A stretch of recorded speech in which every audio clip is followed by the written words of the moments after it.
அனைவருக்கும் வணக்கம். யோகிராம் சுரத்குமார் ஜெயகுருராயா.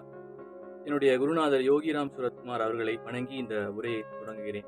தலைப்பு பார்த்தீங்கன்னா ஒரு மனிதனால எதிர்கால நிகழ்வுகளை கணிக்க முடியுமா? இதுதான் தலைப்பு. அதை பற்றி கொஞ்சம் பிரீஃபாக பேசலாம் அப்படின்னு சொல்லி நிறைய மக்கள் இப்போ என்னை என்ன சொல்கிறது, ஒரு குரு ஸ்தானத்தில் இருந்து நான் பார்த்துருப்பாங்க. மீடியாவில் ரொம்ப பப்ளிசைஸ் ஆனேன் சமீப காலங்களில். இதெல்லாம் நான் ஒரு மீடியா பப்ளிசிட்டிக்காக நான் பண்ணேன் அப்படின்ற மாதிரியும் நிறையா பேச்சுகள் அடிபட்டுது. பட் ஆனால் என்ன சொல்கிறது, நான் எதையுமே நான் பிளான் பண்ணுறதே கிடையாது. இப்போ பிரபஞ்சம் புடம் போட்டு பார்க்குது. ஒரு என்ன சொல்கிறது, ஒரு கான்ட்ரவர்சிக்குள்ளே நம்ம போகிற மாதிரி ஒரு சூழல் ஏற்பட்டது. இது கான்ட்ரவர்சியை நான் ஏற்படுத்தணும்னு நினைக்கல. ஸோ அதை நான் தெளிவுபடுத்த விரும்பினாலும் நிறைய பேரால் அதை ஏற்றுக்க முடியாது. ஏன்னா நிறைய பெரிய பெரிய நடிகர்களை பற்றி, பிரபலங்களை பற்றிலாம் நான் நிறைய பேசியிருப்பேன். So coming to the topic பார்த்தீங்கன்னா, எதிர்கால நிகழ்வுகளை இப்போ நான் ஒரு ஒரு ஞானம் அடைஞ்சிட்டேன்னு சொல்கிறேன். இப்போ எனக்கு எதிர்கால நிகழ்வுகள் எனக்கு தெரியுது. அதை இப்போ எப்படி சொல்கிறது, இப்போது சமீபமாக நடிகர் அஜித் அண்ட் விஜய் எதிர்காலத்தில் பெரிய நடிகர்கள், கிட்டத்தட்ட 100 கோடிக்கு மேலே சம்பளம் வாங்கக்கூடிய நடிகர்கள், வெற்றிகரமான நடிகர்கள், அவர்கள் எதிர்காலத்தில் விரைவில் நடக்க போகும் பிரபஞ்சத்தின் செயல்பாடு. அதாவது பிரபஞ்சம் இப்போ எப்படின்னு கேட்டிங்கன்னா, ஒரு சுனாமி, இயற்கை பேரிடர் இப்போ பார்க்குறோம். அதை எந்த ஒரு பவர்ஃபுல் ஒரு பர்சனாலும் உலகத்தில் இருக்கவங்களால தடுக்க முடியுமான்னு கேட்டால் அது கண்டிப்பாக தடுக்க முடியாது.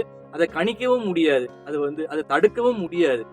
அதுபோல தான் இப்போது எப்படி சொல்கிறது, நான் சொல்லக்கூடிய நிகழ்வுகள் பெரிய நிகழ்வுகளாக இருந்தாலும் கோடிக்கணக்கான ரசிகர்கள் அவர்களுக்கு இருக்காங்க. இருந்தாலுமே இதுதான் சாத்தியப்படாது அப்படின்னு மனிதர்கள் அப்படிதான் அவர்களுடைய கோணத்துல தான் சிந்திப்பாங்க. ஆனா எப்படி சொல்றது, மகான்கள் இப்போ நான் ஞானத்தை தேடி என்ன சொல்றது, எனக்கு ஞானம் கிடைக்கணும்னு ஆசீர்வாதம், இறைவனோட ஆசீர்வாதம் இருந்திருக்கு. அதனால நான் ஞானம் பெற்றேன். புகழை நான் தேடி அலையவில்லை. நான் பப்ளிசிட்டி பைத்தியம்னு என்ன சொன்னாலுமே மீடியாக்காரங்க பெரிய பெரிய மீடியாஸ் எடுக்கும் போதும் புகழ் என்னை தேடி வந்தது.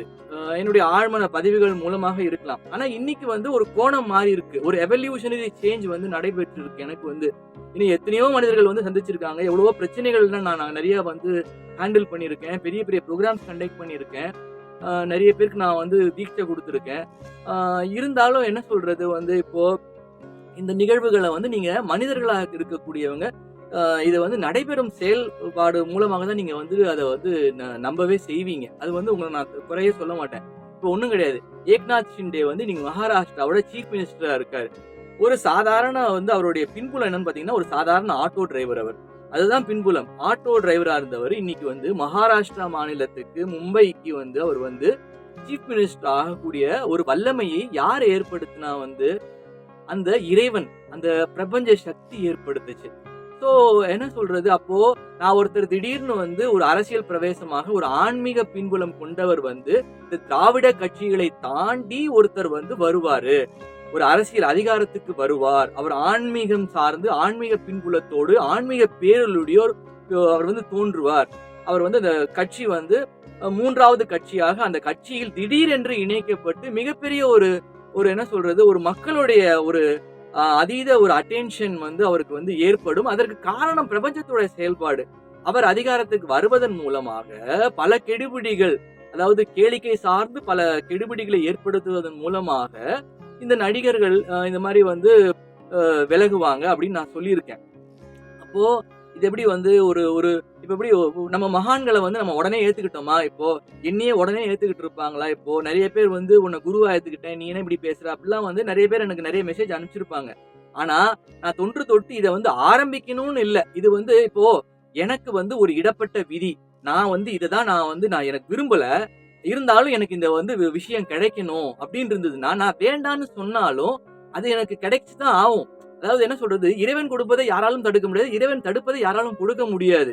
இதுக்கு அப்புறம் எப்படி சொல்றது, ஒரு சின்ன உதாரணம். ஏக்நாத் ஷிண்டேன்றவர் எப்படி ஒரு ஆட்டோ டிரைவர் எப்படி அவர் சீஃப் மினிஸ்டர் ஆனாரு, அதற்கான விஷயங்கள் எப்படி இப்போ சிவசேனால போய் எப்படி சேர்ந்தாரு. அப்போ என்ன வேணா நாளைக்கு, அதாவது ஓவர் த நைட் மாற்றங்கள் ஏற்படலாம். அதாவது சொல்றேனே, குப்பை கோபுரமாகும், கோபுரம் குப்பையாகும். பிரபஞ்சம் முடிவு பண்ணிடுச்சுன்னா எப்படி தலைகீழாக அது மாற்றும். இப்ப வந்து என்ன நெறைய பேர் சந்திச்சிருப்பாங்க. அதுல மிக முக்கியமா எனக்கு உள்ளுணர்வு அதிகமா எனக்கு வந்து உண்டு. எதிர்கால நிகழ்வுகள், என்னுடைய வாழ்க்கை. இப்ப எனக்கு வந்து ஒரு கிளையண்ட் வந்து பாண்டிச்சேரியிலருந்து என் மேல ரொம்ப பிரியப்பட்டு கிட்டத்தட்ட ஒரு 7 ஆண்டுகளுக்கு முன்னாடி என்ன வந்து நேரா வந்து சந்திச்சாரு.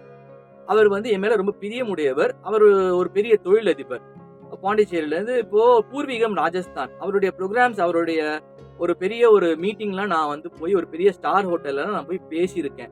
அந்த அளவுக்கு வந்து சுபிக்ஷமா இருந்த ஒரு நல்ல ஒரு என் மேல ஒரு அன்பு பாசம். இப்ப என்னுடைய முதல் புத்தகம் ஆழ்மனம் அதன் அபரிமித ரகசியங்களுக்கெல்லாம் வந்து பெரிய ஸ்பான்சர் பண்ணவரு. ரொம்ப நல்ல மனுஷன். நெறைய வந்து நான் என்னுடைய கலந்து ஆலோசிப்பாரு. ஆனா, எனக்கு வந்து ஒரு ஒரு உள்ளுணர்வு எனக்கு வந்துகிட்டே இருக்கும். அவரு செய்யற தொழில் வந்து கொஞ்சம் ஜாக்கிரதையா செய்யுங்க நீங்க. ஜாக்கிரதையா செய்யுங்க. இது வந்து கொஞ்சம் அப்படின்னு நான் சொல்லுவேன். இருந்தாலும் இல்ல சார், இல்ல சார். நான் கரெக்ட்டா தான் இருக்கேன். நான் ரொம்ப சூப்பரா இது நம்ம செம்மையா வந்துரும் சார். நம்ம நம்ம செம்மையா வந்துருவோம் சார். அப்படின்னும்போது எனக்குள்ள உள்ளுணர்வு எனக்கு தட்டிக்கிட்டே இருக்கும். ஏதோ ஒரு பிரச்சனையில இவர் வந்து உள்ளாக போறார். பெரிய பிரச்சனைகளுக்கு உள்ளாக போறார். அதன் மூலமாக இவர் வந்து தலைமறைவாக போறார் அப்படிங்கிற மாரி எனக்கு உள்ளுணர்வு வந்துகிட்டே இருக்கும். எனக்கு நெறைய பேர நான் பார்க்கறதுனால, எனக்கு என்ன சொல்றது, தெய்வீகமா பார்க்கும்போது எய்த்தாப்ல எனக்கு புலப்பட்டுடும். அப்போ நான் சொல்லும்போது அவரு வந்து நம்பல. இல்ல அவரு கேர்லெஸ்ஸா தான் இருந்தாரு. ஆனா ஒரு ஸ்டேஜ்ல நான் சொன்ன மாதிரியே வந்து அவர் மிகப்பெரிய பிரச்சனைகளுக்கு உள்ளாக்கப்பட்டு, அதன் பின்னர் வந்து அவர் வந்து இன்னைக்கு வந்து அவரு எங்கன்னே தெரியல. அவர் வந்துட்டு என்ன சொல்றது, அவர் நாளைக்கு கண்டிப்பா ஏஎல் சூர்யாவோட லைனுக்கு வருவாரு. அவர் வந்து கண்டிப்பா வந்து அவரு எனக்கு ரொம்ப பிரியமானவர் அது. அவருக்காக நான் பிரார்த்தனை பண்றேன். எதுக்காக சொல்றேன்னா, மக்கள் அதான் சொல்றேனே, மனிதர்கள் வந்து அந்த சாதாரண மனோநிலையில தான் இருப்பாங்க. இவன்லாம் அப்படின்னு வந்து இப்படிதான் பார்ப்பாங்க. ஆனா என்ன சொல்றது, அவர்கள் தான் மலை மாதிரி வந்து வளர்ந்து நிப்பாங்க. அதனால நான் என்ன சொல்ல வரேன்னா, இந்த பதிவின் மூலமாக உங்க எல்லாருக்குமே வந்து அதாவது கணிக்கணும்னா வந்து இப்ப ரமணர் எடுத்துக்கோங்க, யோகிராம் சுரத்குமார் எடுத்துக்கோங்க. இப்போ வந்து யாரையுமே நம்ம உடனே மகான்னு ஏத்துக்கவே இல்ல. மகான்களுக்கு தான் எதிர்கால நிகழ்வுகள் தெரியும். அப்போ என்ன சொல்றது, உங்களுக்கு எதிர்கால நிகழ்வுகள நீங்க உங்க வாழ்க்கையில எதிர்கால நிகழ்வுகள் பெருசா நான் சொல்ற மாரி கூட வேணாம் அது. உங்களுடைய வாழ்க்கையில நீங்க தீர்மானிக்கக்கூடிய ஒரு நல்ல விஷயமாக உங்களுக்கு ஒரு இன்ட்யூஷன் இல்ல ஒரு பிளான் பண்றது. இப்படித்தானே நெறைய பேர் மிஸ் ஆவுறாங்க. இப்போ நெறைய பேர் எப்படி கடன்ல எப்படி மாட்றாங்க, எப்படி நெறைய பிரச்சனைகள்ல மாட்றாங்க. இல்ல ஒருத்தருக்கு போய் ஒரு ரூ. 50,00,000 ஜாமீன் கையெழுத்து போட்டு இல்ல வாங்கி குடுத்து, இப்படி வந்து அவர்கள் போய் பல்வேறு பிரச்சனைகள் வந்து மாட்டிக்கிறாங்க. இப்ப நம்ம பார்க்கிறோம் வந்து ஒரு ரூ. 10 காசு சம்பாதிக்கிறதுக்கு, ஒரு ரூ. 50 ரூ. 100 சம்பாதிக்கிறதுக்கு மனிதர்கள் வந்து படாத பாடு படுறாங்க. அப்போ இந்த ஒரு மகான் அளவுக்கு நீங்க வந்து இன்ட்யூஷன் வளர்த்துக்க வேணாம். நான் என்ன சொல்றேன், இந்த பதிவு மூலமா நான் சொல்ல வர்றது, உங்களுக்கு பணம் வேணுமா? உங்க வாழ்க்கைக்கு கண்டிப்பா பணம் வேணும். உங்களுக்கு வந்து இப்ப என்ன சொல்றது, பதவி வேணுமா? கண்டிப்பா எல்லாரும் மதிக்கக்கூடிய அளவுக்கு உங்களுக்கு பதவி வேணும் வந்து. கார் வேணும். உங்களுக்கு சுகபோகமான வாழ்க்கை வேணும். உங்களுக்கு ஆரோக்கியம் வேணும். ஆனா, அதெல்லாம் விட உங்களுக்கு என்ன முக்கியமாக வேணும் அப்படின்னு கேட்டீங்கன்னா, ஞானம் வேணும்.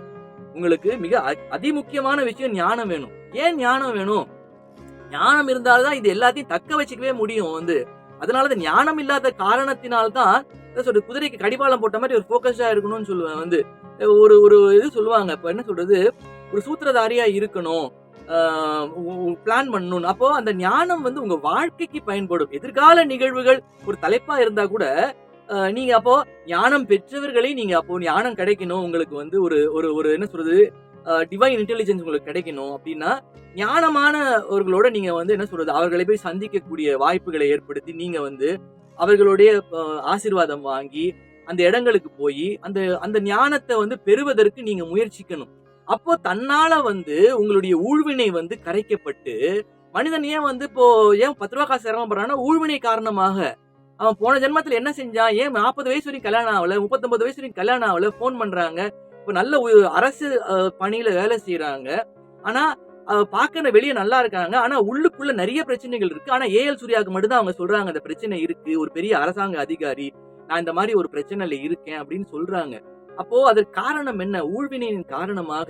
அப்போ ஞானம் அடைந்தவர்களை சென்று சந்தித்து, உங்களுடைய பிரச்சனைகளை கூடுமானவரை வந்து தவிர்க்கிறதுக்கும், அந்த பிரச்சனைகள வந்து கையாள்றதுக்கும் வந்து உங்களுக்கு ஞானமான விஷயம். ஞானம் வந்து ரொம்ப முக்கியமான விஷயம். நானே வந்து இப்ப என்ன சொல்றது, ஆன்மீக முன்னேற்றம்.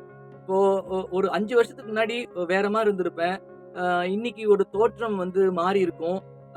என்ன சொல்றது, ஞானத்த அளவுல வந்து இப்போ வளர்ச்சி அடைஞ்சிருப்போம். பார்க்குற கோணங்கள் மாறும். நெறைய மக்கள நெறைய பேர பார்க்குறோம். பல்வேறு அனுபவங்கள கேட்கிறோம். ஒரு தெய்வம் உருவாகணும்னா தன்னால அது வந்து இப்போ ஏஎல் சூர்யா மூலமாக அது உருவாகணும்னா உருவாகிக்கும். இப்ப எப்படி ஆதிபராசக்தி பீடம் வந்து மேல்மருவத்தூரை நோக்கி பல்வேறு மக்களும் போறாங்க. அது அவர்கள் நம்பிக்கை சார்ந்து ஏதோ ஒரு சக்தி வந்து ஒரு ஈர்ப்பு மூலமாக போறாங்களோ, எதிர்கால நிகழ்வுகள் அப்படின்னு இப்போ எதுக்காக இந்த தலைப்பு எடுத்தேன்னா, உங்களுடைய வாழ்க்கைக்கான எதிர்கால விஷயங்கள வந்து ஒரு ஞானமா தெரிஞ்சுக்கிட்டீங்க அப்படின்னா, உங்க வாழ்க்கைக்கு ரொம்ப பயன்படும். ஏன் வந்து இப்போ கடன்ல மாட்டிக்கிறாங்க அப்படின்ற போது, ஒரு ஒரு ஒரு என்ன சொல்றது, ஒரு கணிப்பு இல்லாததன் காரணமாக தான். இப்போ வந்து ஒரு ஜோசியரை போய் பார்க்க போறீங்க வந்து இப்போ ஒரு ஒரு அப்படின்னா ஒரு குரு தட்சிணை நீங்க குடுத்தீங்கன்னா, அது பிருகுநாடின்னு சொல்லுவோம் ஆன்மீகத்துல. அப்பதான் உங்களுக்கு அவர் சொல்ற குறி வந்து அந்த குறி வந்து பலிக்கும். அந்த எதிர்கால நிகழ்வுகள் பலிக்கும் வந்து. ஸோ எல்லாமே இப்போ வியாபார நோக்கத்தோட பேசுறான் அப்படின்னும் போது நான் யாரையும் கையை பிடிச்சி நான் இழுக்கவே இல்லை. எல்லாம் உங்களுடைய விருப்பம் தான் இது வந்து. ஸோ எனக்கு வந்து இடப்பட்ட உத்தரவு உங்களுடைய பிரச்சனைகளை ஒரு பேப்பர்ல எழுதி இந்த மாதிரி வந்து நான் அதை வேற மாதிரி அணுகுமுறை வந்து இப்போ மாற்றி அமைக்கப்பட்டிருக்கு. ஸோ அதற்கு வந்து இப்போ விருப்பப்படுறவங்க இப்போ ஒரு இந்த பதிவை பாக்குறீங்க அப்படின்னா வந்து ஒரு சத்கர்மா இருந்தா தான் பார்க்க முடியும். என்ன சொல்றது, 100 பேர் கூட பார்க்கலாம், 200 பேருக்கு கூட பார்க்கலாம், லட்சக்கணக்கான பேர் என்னோட பதிவுகளை பார்த்துருக்காங்க. இன்னைக்கு வந்து வேற ஒரு சில காரணங்களால வந்து பார்க்கல. அது எல்லாமே வந்து என்ன சொல்றது, பிரபஞ்சத்தின் செயல்பாடா நான் எடுத்துக்கிறேன். ஸோ அதனால வந்து இப்போ நான் என்ன சொல்ல வரேன்னா, ஞானம் பெறுங்கள். உங்களுடைய வாழ்க்கையில எதிர்கால நிகழ்வுகளை நீங்க வந்து மகான்கள் அளவுக்கு நீங்க ஆகலைன்னாலும் ஒரு மனித ரூபமா உங்களுடைய வாழ்க்கையை சிறப்பமைச்சுக்கிறதுக்கு, சிறப்பாக ஆக்கிக் கொள்வதற்கு அந்த ஞானத்தின் பால் ஓரளவுக்கு அந்த ஞானம் இருந்ததுன்னா உங்க வாழ்க்கையில தடுக்கி விழ மாட்டீங்க. நிறைய பேர்கிட்ட நீங்க வந்து இப்போ என்ன சொல்றது, உங்க லைஃபை வந்து பியூட்டிஃபுல்லா ஆக்கிப்பீங்க.